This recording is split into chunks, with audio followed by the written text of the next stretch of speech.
Assalamualaikum warahmatullahi wabarakatuh. Perkenalkan, nama saya Karisma Cipta Dewi, NIM 12201193266, kelas PAI 4 Do, absen 36, mata kuliah Statistik Pendidikan, dosen pengampu Ibu Meratus Solihah SPDI MPDI.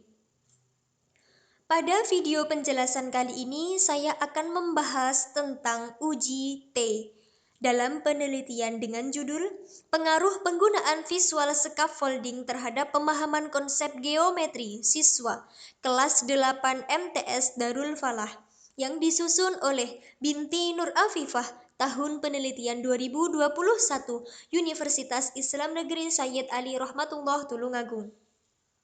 Pada penelitian ini, uji statistik yang digunakan adalah uji T yang didahului dengan uji prasyarat, yaitu dengan uji normalitas data dan juga uji homogenitas data.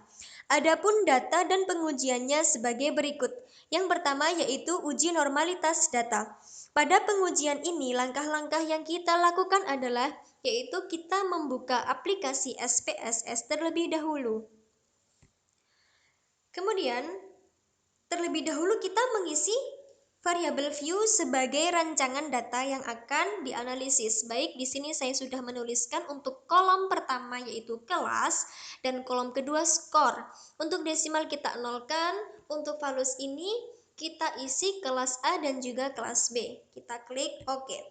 Setelah tabel variabel view ini terisi, lalu kita klik data view untuk input datanya. Nah, di sini saya sudah menginput datanya. Dari kelas A itu ada 30 siswa dan kelas B ada 35 siswa dengan jumlah 65 siswa. Di sini di kolom 1 sampai 30 saya tuliskan 1 dan mulai dari kolom 31 sampai dengan 65 saya tuliskan 2. Untuk skor ini saya jadikan 1 antara kelas A dan juga kelas B.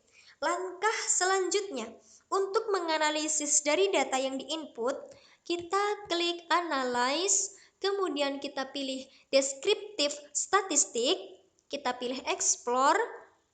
Untuk kelas, kita masukkan ke Factor List, dan skor kita masukkan ke Dependent List. Kemudian kita pilih Plot, kita centang yang ini, Normality Plot with Test. Kemudian kita klik Continue, kemudian OK. Kita tunggu outputnya keluar terlebih dahulu. Nah, kita fokus pada test of normality. Di sini muncul di kolom Shapiro-Wilk nilai signifikansi 0,0008 dan juga kelas B 0,0020. Di tabel Kolmogorov-Smirnov ini nilai signifikansinya 0,000 dan kelas B 0,122.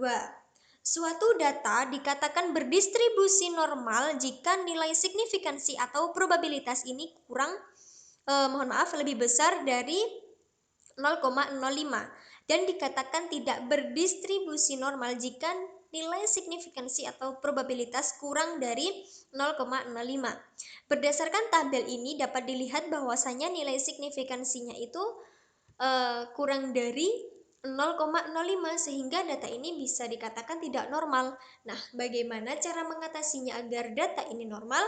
Kita klik ke SPSS kembali.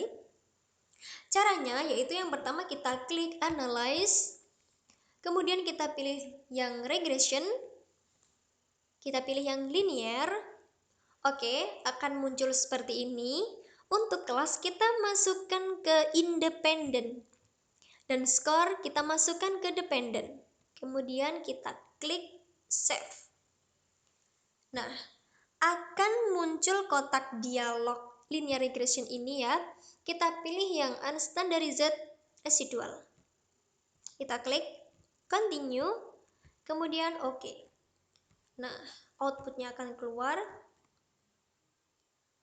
Tapi kita tidak terpacu dengan ini. Kita lanjut, buka SPSS kembali. Nah, akan muncul variabel baru dengan nama res1. Kita lanjut ya. Kita klik Analyze, kemudian kita pilih yang non-parametric test, kemudian kita pilih yang one sample KS atau Kolmogorov-Smirnov. Nah, akan muncul seperti ini. Untuk yang unstandardized residual, kita masukkan ke tes variabilis. Perhatikan di tes distributionnya kita pilih yang normal, kemudian oke. Kita tunggu. Nah, di sini keluar one sample Kolmogorov-Smirnov test dengan nilai signifikansi totaletnya 0,523. Tadi saya sudah menjelaskan bahwasanya suatu data dikatakan berdistribusi normal jika nilai signifikansi atau probabilitas itu lebih besar dari 0,05. Nah, dan di sini sudah terlihat bahwa nilai signifikansinya totalet ini adalah 0,523. Otomatis kita dapat menarik kesimpulan ya bahwasanya signifikansi nilai ini memenuhi uji normalitas data. Oke, lanjut. Uji prasyarat yang kedua yaitu uji homogenitas data. Pada pengujian ini, langkah-langkah apa saja yang kita ambil? Yaitu yang pertama, sama seperti yang awal, kita mengisi variabel view. Ketika variabel view ini sudah terisi, kita klik data view untuk menginput datanya. Kemudian, lanjut, langkah selanjutnya yaitu untuk menganalisis data homogenitas dengan cara kita klik ini, Analyze. Kemudian kita pilih Compare Mean. Kita pilih yang paling bawah, One Way ANOVA. Keluar seperti ini ya. Untuk kelas kita masukkan ke faktor, dan untuk skor kita masukkan ke dependent list. Kita pilih Option. Kita pilih kotak yang nomor 3, yaitu Homogeneity of Variant Test. Kita centang, kita klik Continue, kemudian klik OK. Kita tunggu outputnya keluar. Kita fokus ke Test of Homogeneity of Variance. Di sini nilai signifikansi keluar 0,597. Suatu data dikatakan memenuhi syarat homogenitas jika nilai signifikansi ini lebih besar dari 0,05 dan dikatakan tidak memenuhi syarat homogenitas jika nilai signifikansi kurang dari 0,05. Berdasarkan tabel ini dapat dilihat bahwa nilai signifikansi 0,597 lebih besar daripada 0,05, sehingga dapat dikatakan bahwasanya kelas tersebut memiliki varian yang sama atau memenuhi syarat uji homogenitas. Setelah memenuhi uji prasyarat yaitu uji normalitas data dan juga uji homogenitas data, maka dapat melanjutkan ke uji statistik parametrik untuk analisis data ini dengan menggunakan uji hipotesis, yaitu dengan uji T. Bagaimana langkah-langkah yang kita ambil? Yang pertama yaitu kita klik variabel view, kita isi, kemudian data view-nya kita isi dengan cara menginput data tadi sama caranya. Nah, cara yang berbeda terletak di sini. Kita klik Analyze, kemudian kita pilih Compare Mean, kita pilih yang nomor 3, Independent Sample T-Test. Nah, akan muncul seperti ini ya. Untuk kelas kita masukkan ke grouping variabel dan skor kita masukkan ke tes variabel.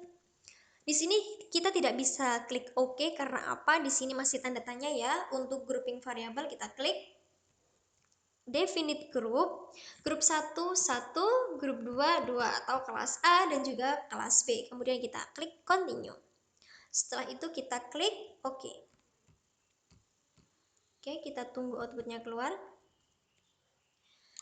Ini Independent Sample Test. Skor equal varian assumed equal varian not assumed. Nah, di sini kita lihat yang bagian ini ya, signifikansi totaletnya kita fokus, yaitu muncul nilai 0,004 dan 0,005. Kriteria untuk uji T jika signifikansi ini lebih besar dari 0,05 maka tidak terdapat perbedaan antara kelas A dan juga kelas B. Sedangkan jika nilai signifikansi ini lebih kecil dari 0,05, maka terdapat perbedaan antara kelas A dan juga kelas B. Dari tabel ini dapat diketahui bahwa nilai signifikansi toilet di sini 0,004 dan juga 0,003, yang berarti nilai signifikansi toilet ini kurang dari 0,05, sehingga dapat ditarik kesimpulan bahwasanya terdapat perbedaan antara kelas A dan juga kelas B, yang berarti bahwa terdapat perbedaan atau terdapat pengaruh penggunaan visual scaffolding terhadap pemahaman konsep geometri siswa kelas 8 MTS Darul Falah. Sekian penjelasan dan praktek pengujian statistik dari judul penelitian pengaruh penggunaan visual scaffolding terhadap pemahaman konsep geometri siswa kelas 8 MTS Darul Falah. Saya memohon maaf apabila ada kekurangan atau salah kata dalam penjelasan.